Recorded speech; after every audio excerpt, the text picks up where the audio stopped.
Brought to you in part by Post Fruit and Fiber.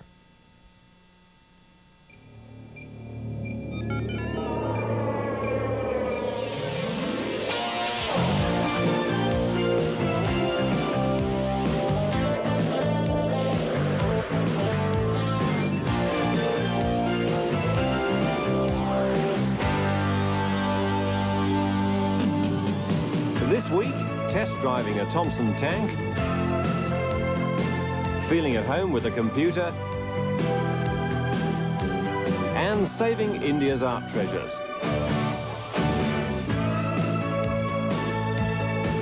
Hello again, and welcome to the show. Also this week, we test drive an American dream car with the shape of a cruising shark and the visibility of a hovering helicopter. Jeff gets sucked into the world of leeches and their applications in microsurgery. But first, with Ian, the train of the future. All aboard, please.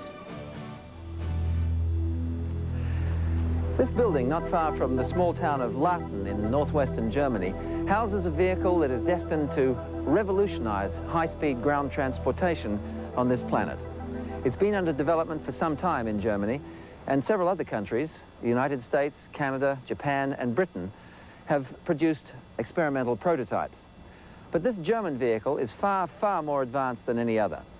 To describe it in its most simplest terms, it is a train without wheels, a train which flies.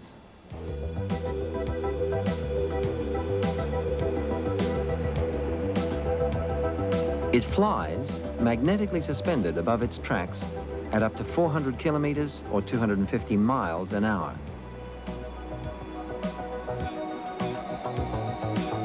The project is a joint venture involving 7 major West German companies, including the industrial giants Messerschmitt Bolkau Blum, Krauss Maffei, and Thyssen Henschel, as well as the West German government, who've all formed the Transrapid Consortium. The revolutionary train is designed primarily to meet the growing worldwide demand for modern, high-speed intercity ground transportation, filling the gap between advanced wheel-on-rail systems and air transport, more economically and efficiently than any other means of transportation.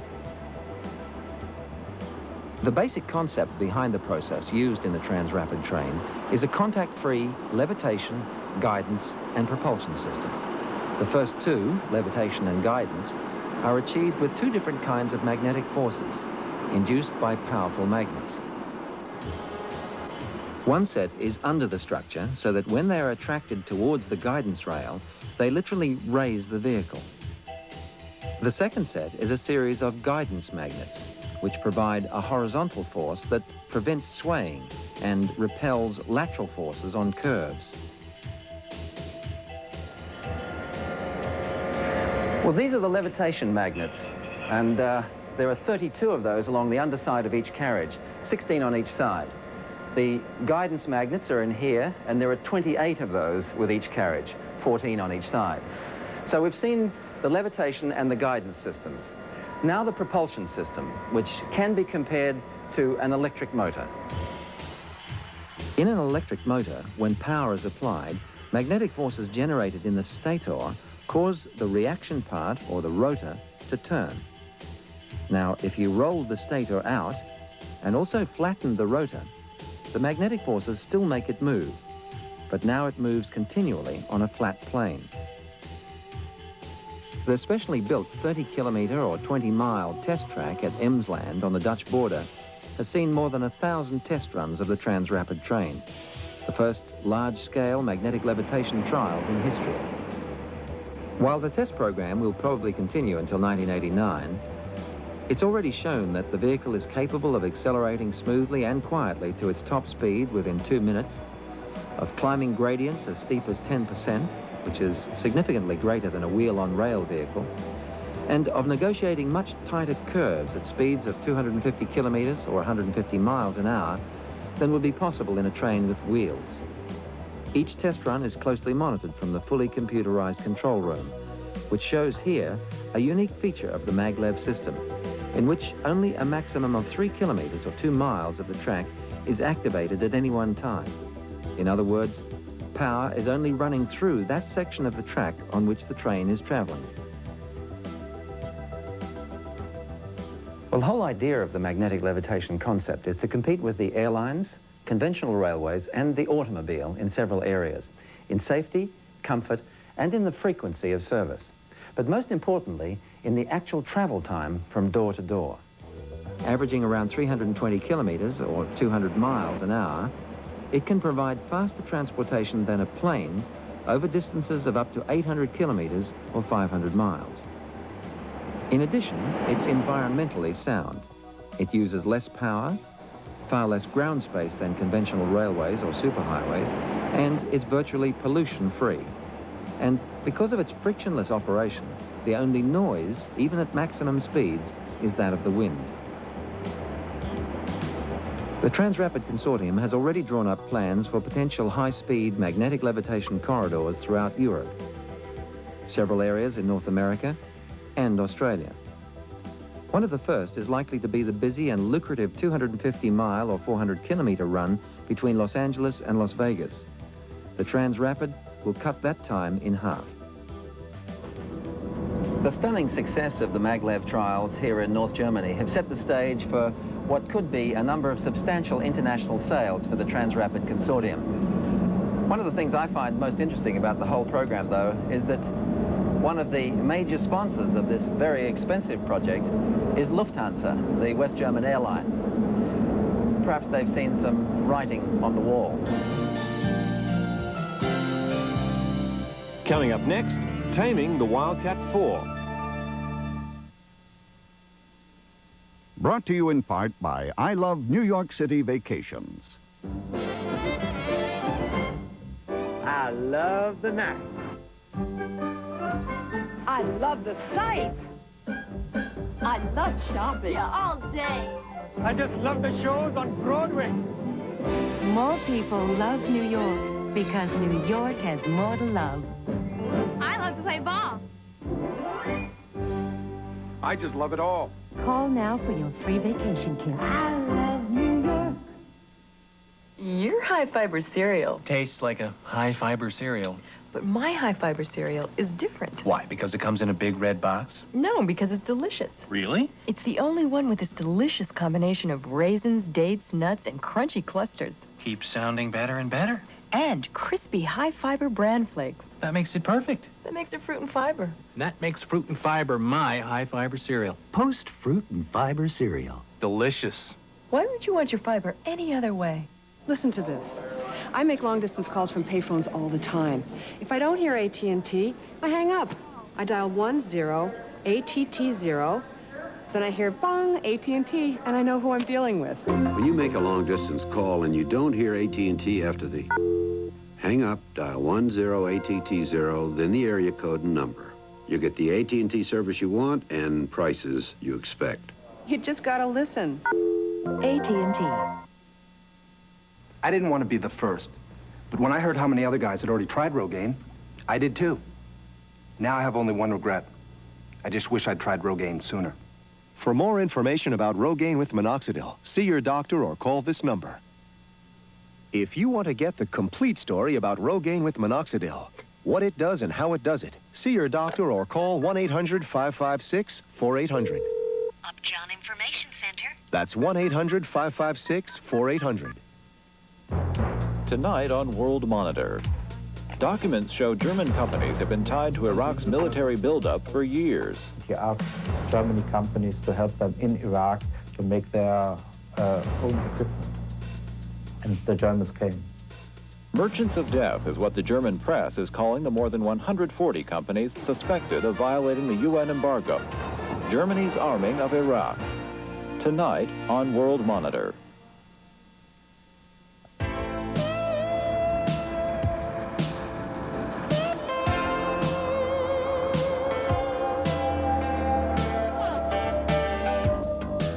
This is the Buick Wildcat. It's a slightly fanciful phaeton that does have some of the characteristics of its feline namesake. Crouching, muscular, and very swift. For car companies, predicting the future is a deadly serious business. If the crystal ball is a bit cloudy, you end up with a lot of surplus cars on the lot. If the designers of the Buick have got it right, by 1995, car doors, as we've known them, are a thing of the past.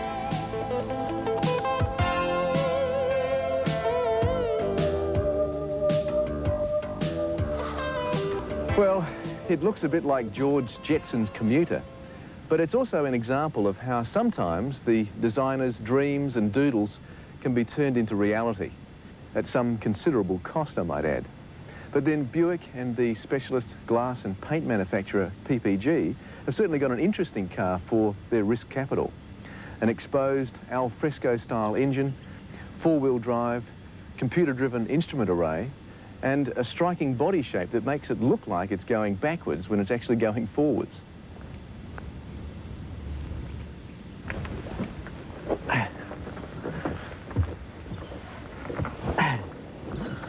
Well, with the canopy in the up position, the steering wheel and the steering hub are swung away hydraulically to give you a bit more access, because there's really not a lot of room inside here. Inside the steering hub is a whole set of instrumentation which are driven by computers, and we'll activate now all the computers on board via this radio frequency beeper.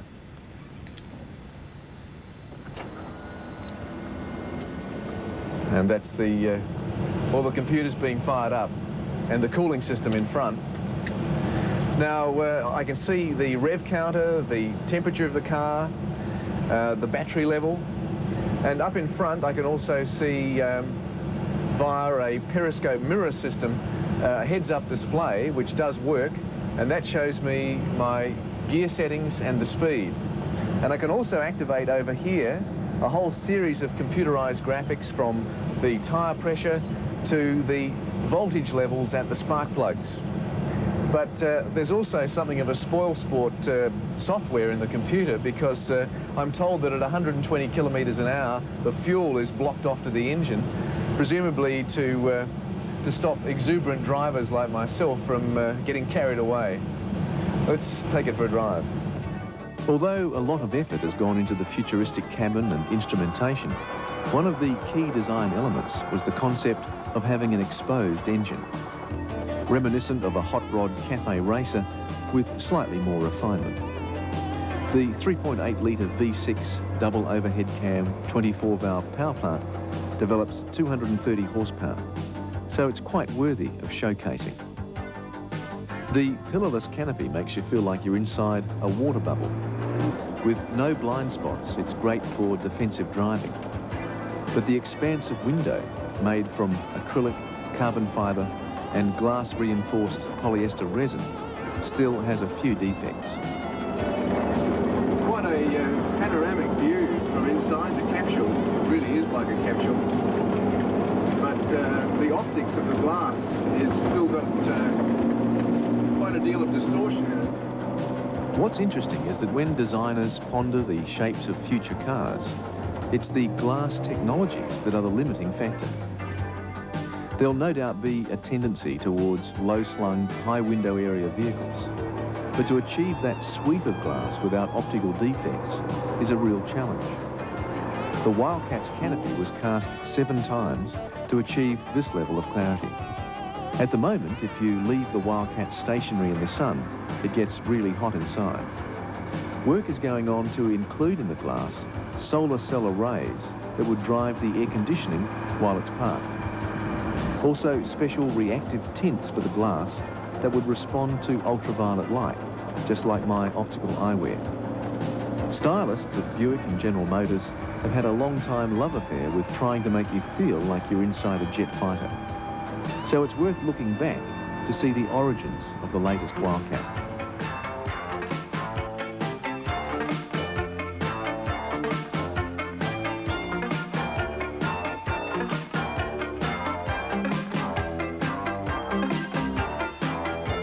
And just like its ancestors, the Wildcat is not entirely practical. The steering hub gauges, although they're technically quite superb, are not in line of sight for driving. And who knows when you'd need a G-meter for cornering. But then dream cars don't have to be practical. They need only to be cerebral, evocative and controversial. But then that's the way it is in the concept car business. Ultimately, all is forgiven, except the failure to dream.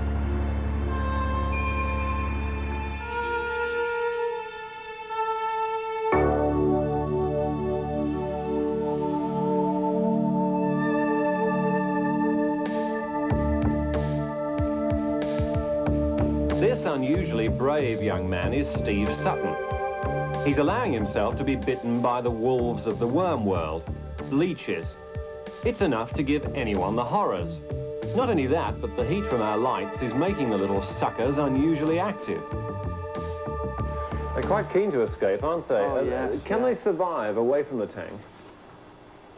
We do put foam rubber slabs down, which we soak in water, and if they get to those, they'll be fine. Yeah. But if they climb up the walls, or if they get to the side there, then they'll just get desiccated within 4 hours, 5 hours. So they have to be kept wet, usually? Very damp, yeah. Yeah. Some of them seem more active than others, and they're swimming around. Are those the hungrier of the group? Yeah, the hungrier leeches are the leeches that are swimming. They sense the vibration and, in the water, and they will swim towards the vibration. I noticed that quite a large amount of them have kind of gathered on your side of the tank. Is that the heat from your body that's drawing them over there? That's right, yeah. And they can feel that through the fiberglass container? Very sensitive to temperature changes. Very That's sensitive. extraordinary, isn't it? It is fantastic, yeah. And on my side? Yeah. Just a few? Yeah.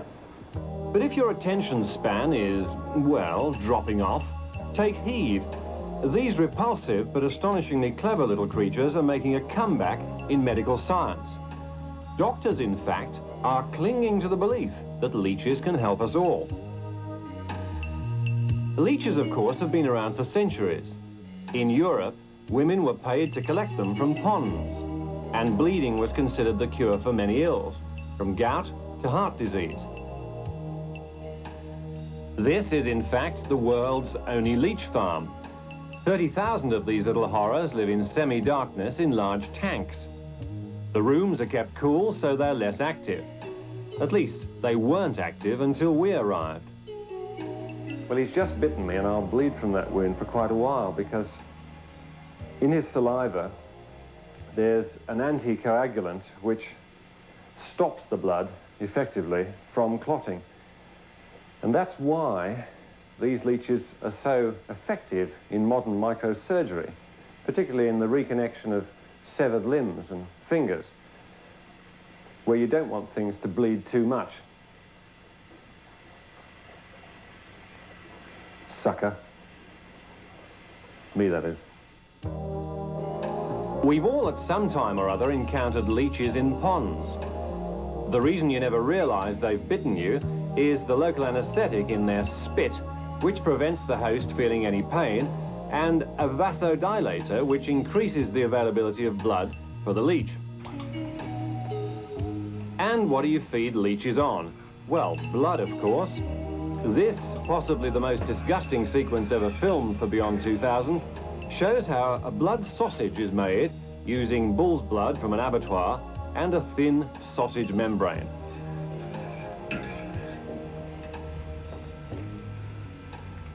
Okay, boys, go for it. Oh, yummo. 9 different products can be extracted from the common or garden medicinal leech. And this jumbo-sized Amazonian can produce a substance called hementin, which can break down blood clots. The export of leeches for medical use has turned into a big business for Dr. Roy Sawyer, an American now resident in Wales. They've been used to treat anything from glaucoma to severed ears. They're great for getting the circulation going again. I think it's very clear that this type of work that we've embarked on will continue beyond my lifetime. How would you describe your own relationship with leeches? Quite a deep relationship. I think there's a commitment to the understanding of the animal. Another consignment of leeches is packed in its cardboard container to make a journey to a hospital in London. Biofarm, Roy Sawyer's company, is now exporting leeches all over the world. The medicinal leeches go for about $4 each, the Amazonian ones as much as $160. But back at the leech farm, your reporter was making good his escape, hopefully having made no new attachments, if you get my meaning. After the break, the big shots play video games.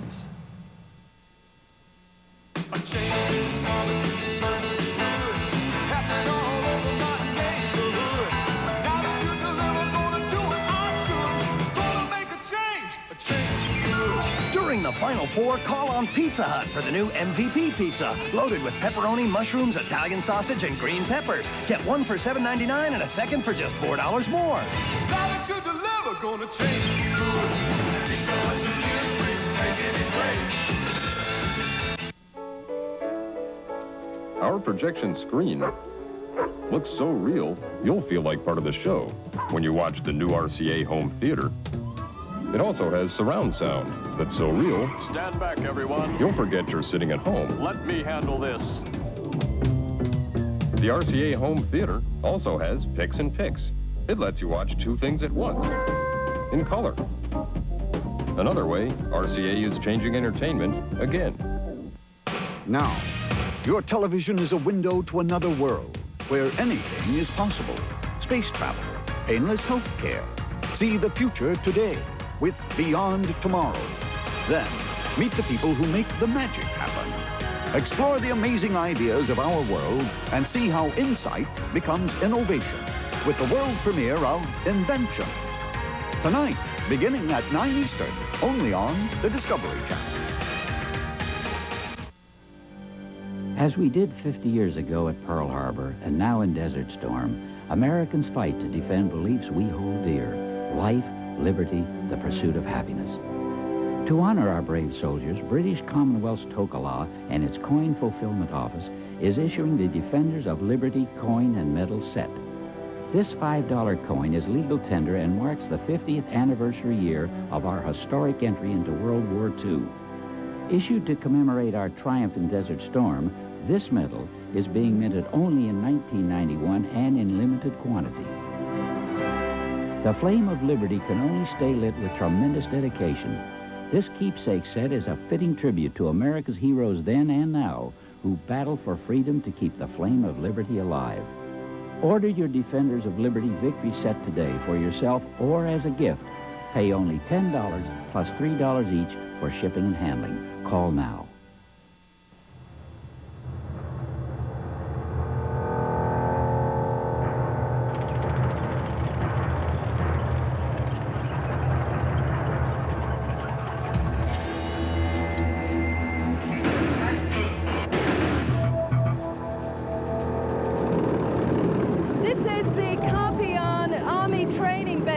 southern France, where the French army learns to drive its tanks.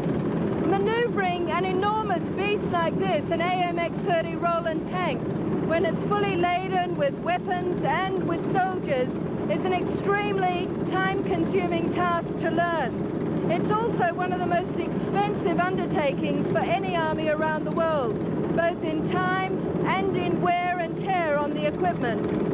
And while there's no substitute for the real training like this, the French army can now learn to drive a tank without even coming outdoors.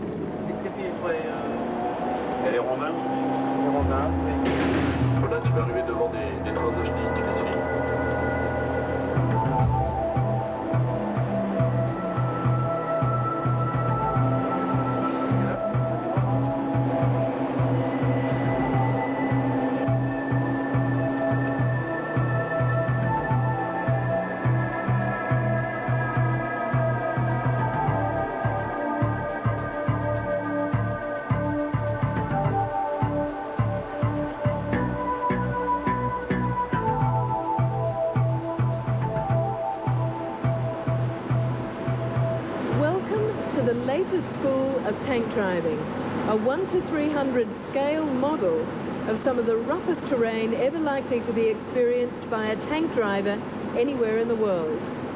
This beautifully detailed maquette is brought to life by a periscopic camera suspended from a frame which traverses the landscape, allowing the camera to pan and track in any direction. The model takes the tank driver down steep ravines, across swamps, across fallen logs, through villages and towns, and through forests. About the only thing it can't do is take the tank driver under a bridge.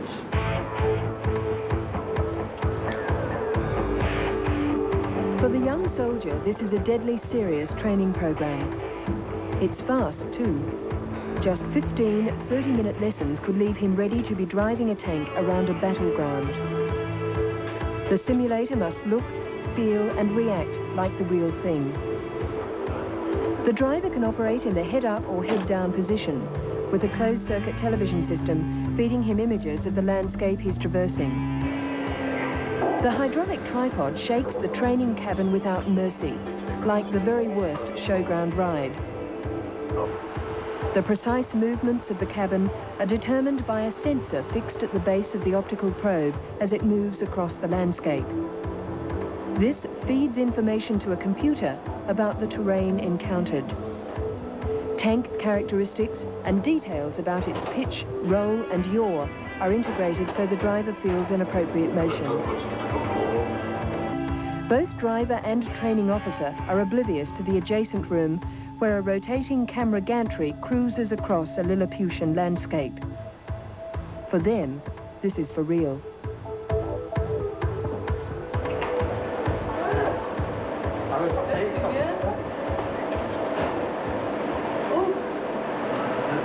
That was quite amazing. The reality of the system is extraordinary. But I think I might prefer to get my thrills at Disneyland. At Conjouet, north of Marseille, a platoon of soldiers from the 5th Cuirassiers is about to go into battle. These tank gunners have travelled from their base at Kaiserslautern in western Germany. But the battleground bears a striking resemblance to the southern Germany they've just left. And the scenario, a force of invading tanks moving across the German landscape, is one they've doubtless had described to them many times. This is the only platoon gunnery simulation unit in the world.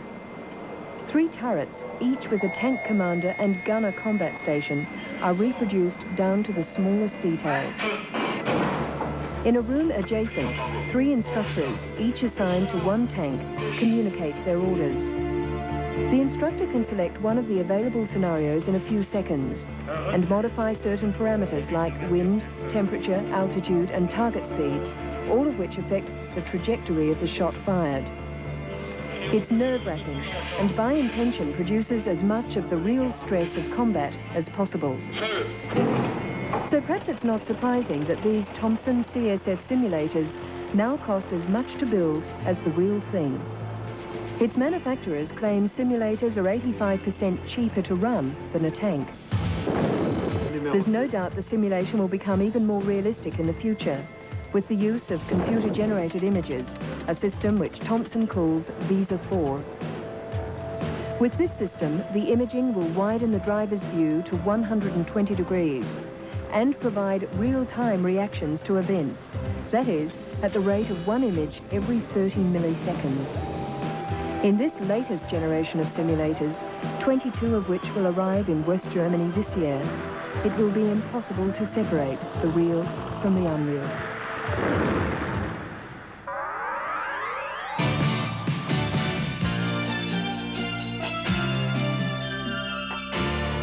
Tennis fashions, like just about everything else, have changed dramatically since the game first became popular. Skirts have gone up, and for a moment even disappeared altogether. Racket technology has also come a long way since these old wooden rackets were used. Graphite has replaced aluminium, and as we've reported in previous shows, the science of physics has been applied to find the so-called sweet spot of the tennis racket. But the basic design of tennis rackets has stayed pretty much the same. That is, until now. It might look like it's melted in the sun or been run over by a truck, but the ergo racket is the first to be designed ergonomically to adapt to the human anatomy. Invented in Sweden, the banana racket, as it's affectionately known, was designed to ensure that the tennis player's hand, wrist and arm are in the best possible position to minimize injuries such as tennis elbow or wrist strain. Now, with a conventional racket, the wrist is forced downwards, causing strain here.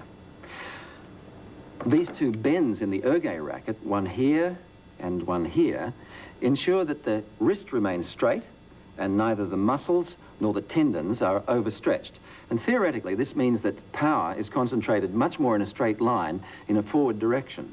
But with something like this, there's really only one way to find out. Anyone for tennis?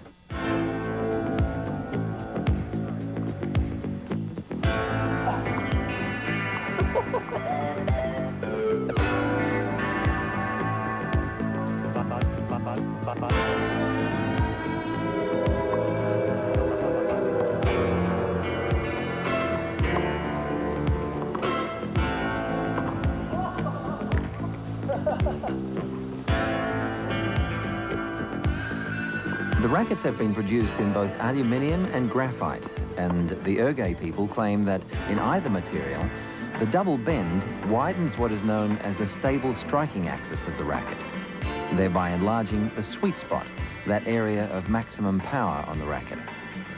The racket is becoming popular with professional tennis players in Sweden, where it originated, and will presumably find a ready market wherever tennis is played. Well, they take a bit of getting used to. You feel a bit silly at first, but after a while they do start to feel reasonably comfortable.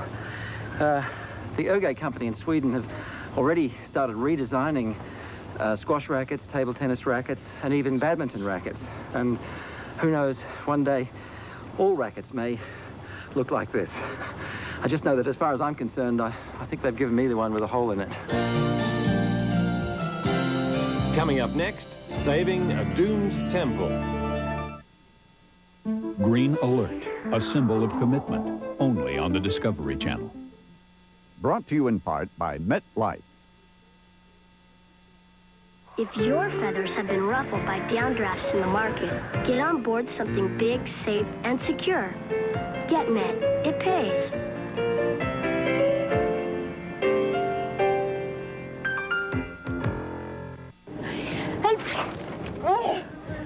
I can't get on the airplane. What's wrong? As Ted called, my nose is too stuffed up and congested. I'm going... Here, take Actifed. When you need strong medicine, you need full prescription strength Actifed. Of the 3 leading cold medicines once sold by prescription, only one still comes in its original maximum full prescription strength formula. Only Actifed. You okay? Yeah, this stuff really works. For strong medicine, take full prescription strength Actifed. Michelle Davis from Kansas asks, can my mom really make Del Monte vegetable classics in 3 minutes? Sad but true. New Del Monte vegetable classics, so easy and delicious. Some people are nervous. Tonight on World Monitor, documents show German companies have been tied to Iraq's military buildup for years. He asked German companies to help them in Iraq to make their own equipment. And the Germans came.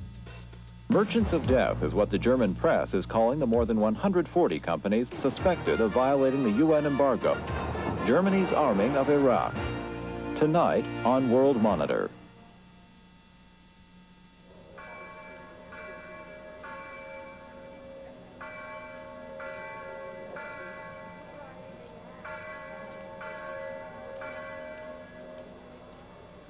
The dawn light has been splashing across the fantastic outlines of this temple for close to 1,000 years.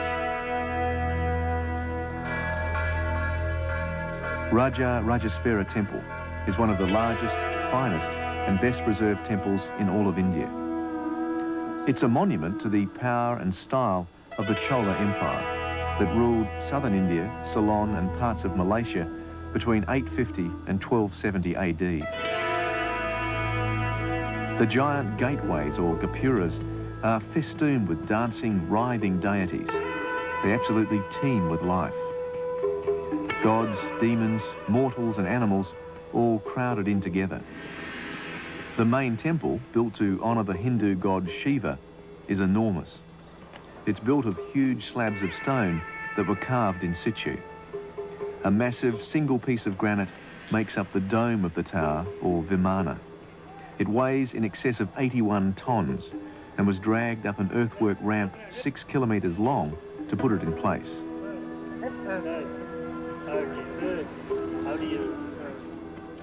Hindus from all over the country come here to worship, and also for the chance of being blessed by one of the holy elephants that patrols the grounds. The temple was completed in about 6 years, which was a pretty good indication of their ingenuity and skill. And you've got to remember that around about that time, England was just about to be invaded by the Normans, and Europe was very much in the Dark Ages. But here, under the patronage of the Chola kings, art, culture, and architecture was at its pinnacle.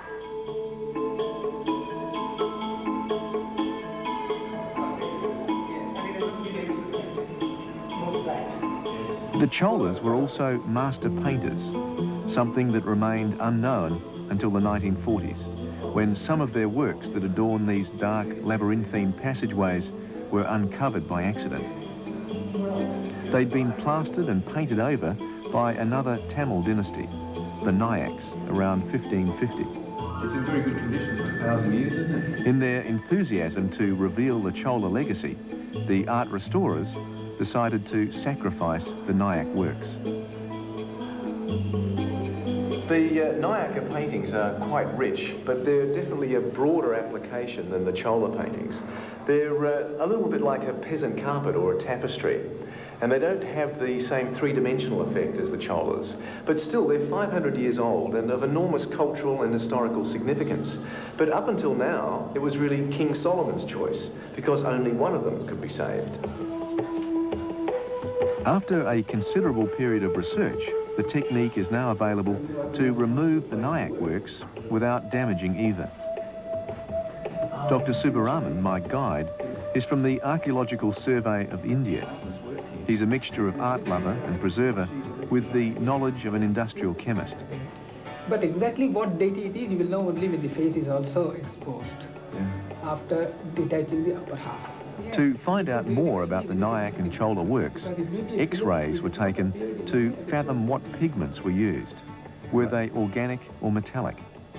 And a gas chromatograph to find out what glue medium the Nayaks used to stick their paintings to the wall. And two fortuitous things happened. One, it's been discovered that they used metallic oxides, and that's one of the reasons why it hasn't faded away. And also, when the Nayak painters put those few millimetres of plaster over the top, there was just enough shrinkage to form an air gap so that Dr. Subbaraman can get his chisel underneath and thereby save both the Nayak works and the Chola works.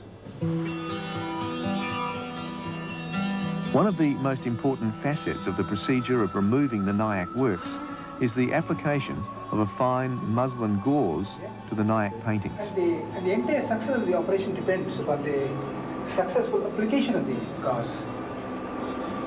Because if there are any air pockets or anything like that, you might lose some of the Nayak level.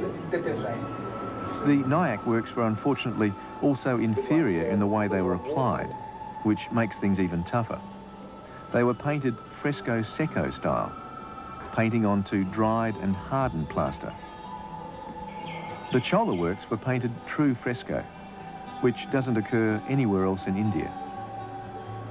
Colours from a rich palette of minerals and precious stones that were painted onto wet lime mortar. And while the Chola works oxidise over the years to limestone and become part of the wall, the Nayak works just get more fragile. Well, this is the big moment, Doctor. Oh, yes, yes. The following day, Dr. Subbaraman delicately begins to remove the gauze. As it turns out, the Chola work beneath has been damaged, not by the current intervention, but back prior to 1550. Oh, that's very clear, isn't it? The right hand of the figure. But what about this big hole here? This, unfortunately, is an original damage. And the sad part of it is it has occurred over the face of the figure, which we were hoping to expose fully. So, is it the monkey god that you were hoping for? No, it is not the monkey god, you see, because from the portion of the face which is seen, it is a human figure, clearly. So, for the next 18 months, the crumbling works, held together only by the gauze facings, will make their way into the light of the cloisters on the side of the temple. There, the plaster back will be inspected, filled and filed down before the stiffening process is undertaken. Then, once it's all set, the gauze can be removed and work is started touching up the front of the paintings. The process is all deceptively simple, but it's taken literally centuries to perfect. Once upon a time, so-called expert restorers used to clean up priceless oil paintings with soap and water.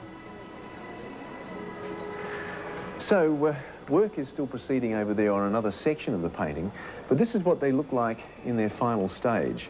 That fine gauze which held together that soft crumbling front has been removed with a special solvent, and at the back they've put polyurethane and epoxy to give it stiffness.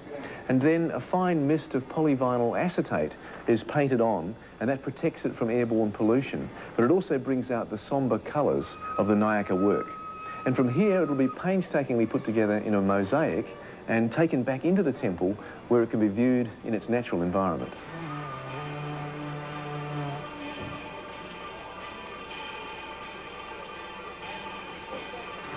To the Hindu faithful, the works at this temple are as important as the Sistine Chapel and Michelangelo's Last Judgment. And it's also significant that they've been saved using an indigenous development that's exportable. Dr. Subbaraman and his colleagues have already been working on saving the religious icons of Kampuchea and Afghanistan. And the wonderful thing is that these ancient time capsules have been preserved for future generations to contemplate. Coming up next, walls that can speak and hear. Brought to you in part by Taster's Choice. Excuse me. You saved my life the other night. The dinner party. The coffee. Very successful. How can you ever thank me? I'll try and think of something. In the meantime, at least I can return your Taster's Choice. Look, I'm busy right now, but perhaps... Perhaps. Savor the sophisticated taste of Taster's Choice. It's just my neighbor. How's the coffee? Perfect. Where do you get it from? Oh, I have it delivered.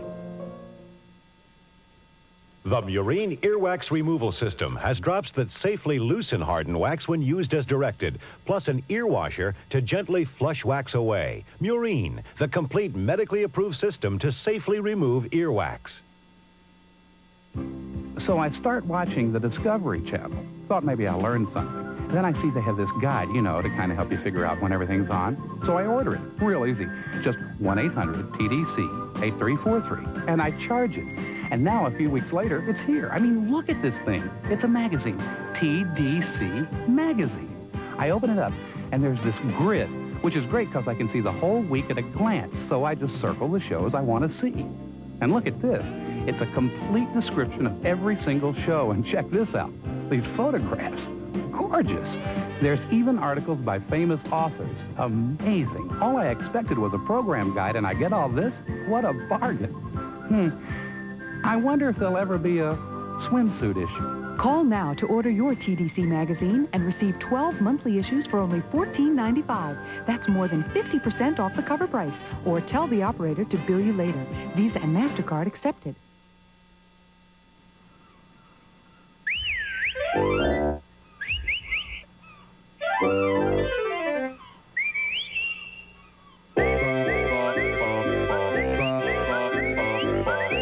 If every dog in the world were the same, all we'd make is dog chow, with the 43 essential nutrients normal adult dogs need. But dogs are different. That's why we make dog chow, puppy chow, fit and trim, and Purina High Pro. Pet tested, veterinarian recommended.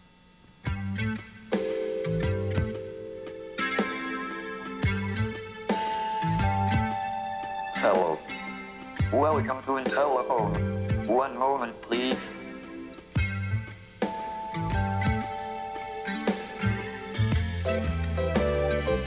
Welcome to Portia's Pad. Who's Portia? Well, you'll meet her in just a minute. But first, let's find out more about this fabulous $2 million house.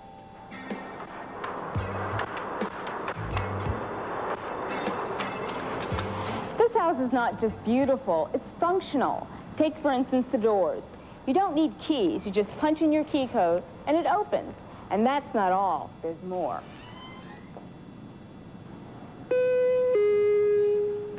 Sharon Nash from Beyond 2000 has arrived. I've lived my whole life being interested in really loving technology. And to me, when I think about technology, it is very beautiful. As I told you, this house is the electronic baby of 42-year-old computer whiz Portia. That's Portia, P-O-R-T-I-A. No surname except Ph.D.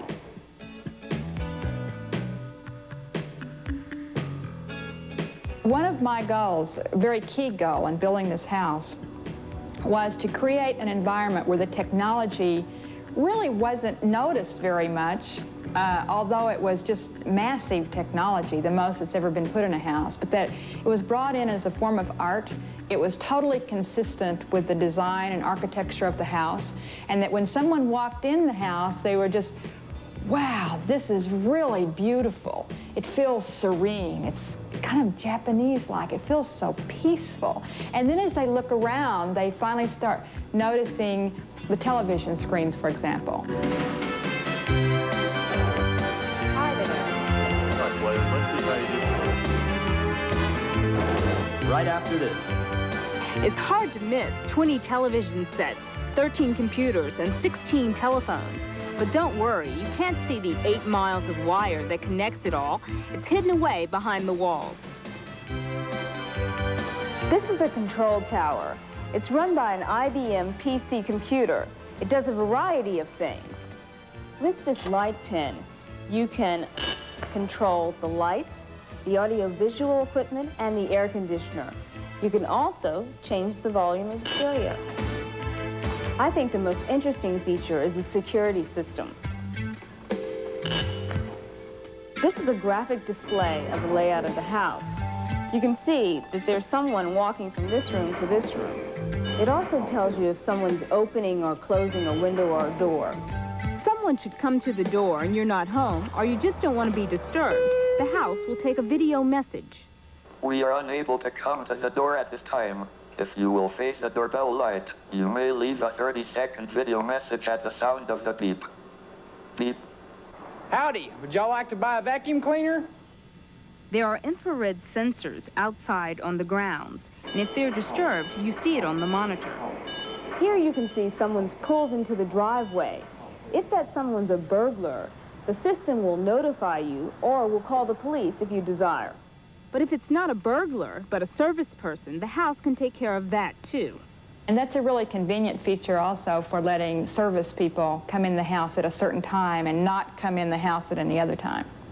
And also allow them to only come into certain areas of the house. For example, the people who deliver the dry cleaning are only allowed to come into the front door closet, and the security system tracks where they are.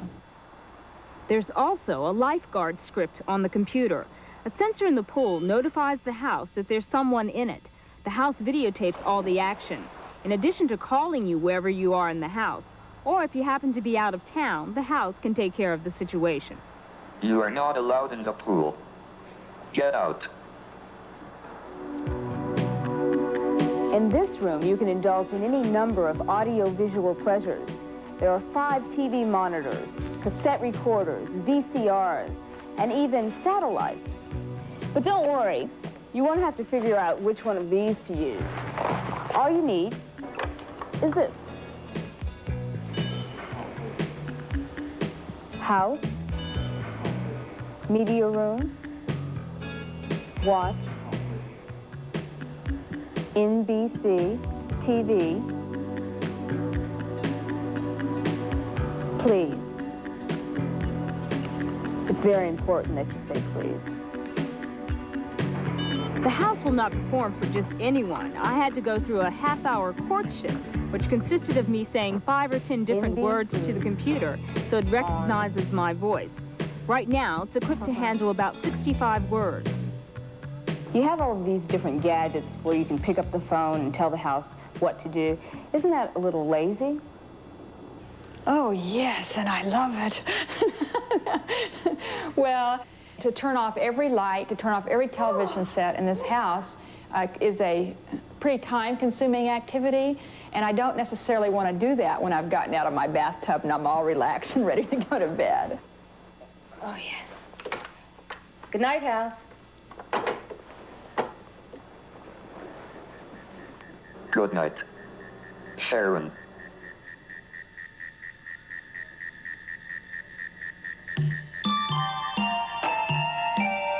After the break, art for art's sake. Listen to this. I make long-distance calls from payphones all the time. If I don't hear AT&T, I hang up. I dial 10-ATT-0, then I hear bong, AT&T, and I know who I'm dealing with. When you make a long-distance call and you don't hear AT&T after the hang up, dial 10-ATT-0, then the area code and number. You get the AT&T service you want and prices you expect. You just gotta listen. AT&T. I love the stage. I love the age. I love getting around. I love the sound. More people love New York because New York has more to love. I love the buildings. They're so tall. Me? I love it all. Call now for your free vacation kit. I love New York. Look what's coming at you. Ultra Wheels brand skates. 3,000 pairs. It's the Kit and Caboodle brand cat food whirl-away giveaway. See packages for details or look out for the display at your grocer's. Coming up, you're planning a vacation or perhaps just dreaming of one. It could be relaxing or exciting. There's a whole world to choose from. Travel with the experts on Rendezvous. Beginning next, only on the Discovery Channel. I got the job. Oh, wonderful. Yeah. So, who told you about the National Business Employment Weekly? Who told you it has hundreds of high-paying jobs open all across the country? Professional, technical, managerial. I thought I told you about it. How the articles help you get a job. Write sharper resumes. Have better interviews. No. I told you, remember? How to get along with your boss, get a raise, get promoted. Let me see. You told me about the great jobs in the National Business Employment Weekly. And the help in landing them. And doing better on the job. So I really owe my new job to you? Well... Thank you, sweetheart.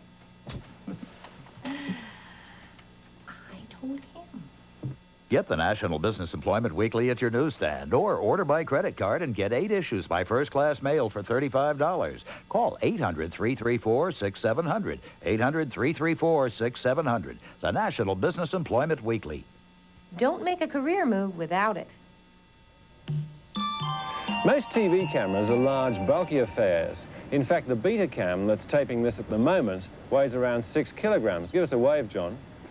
This, however, is the world's smallest television camera. It's the ultra-compact Toshiba CCD camera. It weighs only about ½ an ounce, and it takes astonishingly good pictures.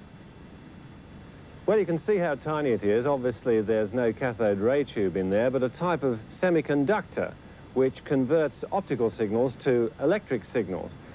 It's extremely light, as I said. It only weighs about ½ an ounce. It draws very little power, and it's possible to put it into the most extraordinary situations. Excuse me.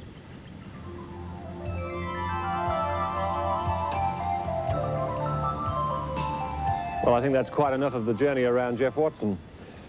It has just 2 controls on it, the aperture here and the focus, which is from 10 millimeters to infinity, which gives you quite a large range. And it's already created a lot of interest from water authorities and people who want to look at things from the inside. Let's just put the camera through this cardboard tube and reveal the flowers at the bottom, and I think you'll see what I mean.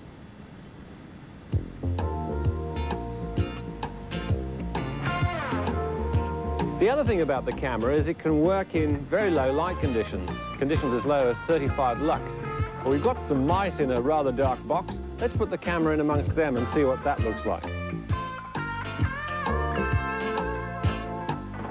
Well, I think you'd agree that those shots definitely weren't Mickey Mouse. Just retrieve the camera here and hope that we don't release the mice at the same time. Now we might take this little number on the road and see what other sorts of tight corners we can get it into.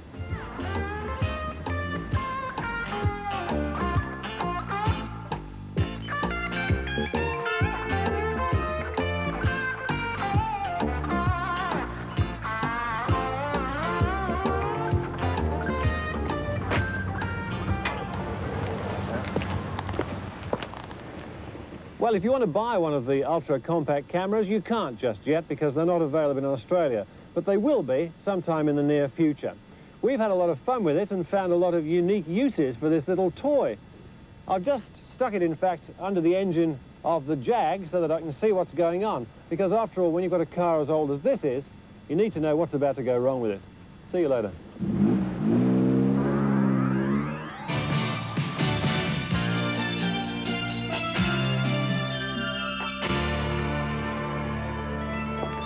Just before we go, we thought you'd be interested in seeing this fabulous combination of art and technology. It's called a charged particle beam sculpture, and you can probably see it a little bit better when the lights are dimmed. There we are. It's the work of American artist and engineer James Falk.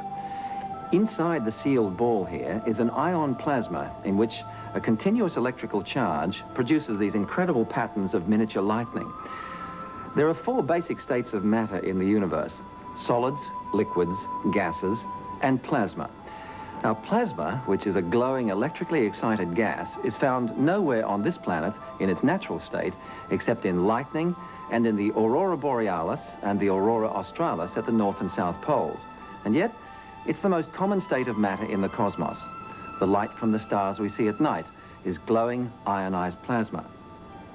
Now, what James Falk has done here is to permanently seal a complex mixture of rare but harmless gases and chemicals inside the ball to produce what's called touch-responsive art, interactive art. And you can see that when you do touch it, you can create dramatic and beautiful electrical effects and patterns. Quite incredible, really. Now, there's no electrical charge passing through into my hand there, at least none that I can feel. And the device has been designed to meet very exacting American safety standards. If anything, it's an exciting glimpse of some of the new forms of art that we can expect to see in the 21st century.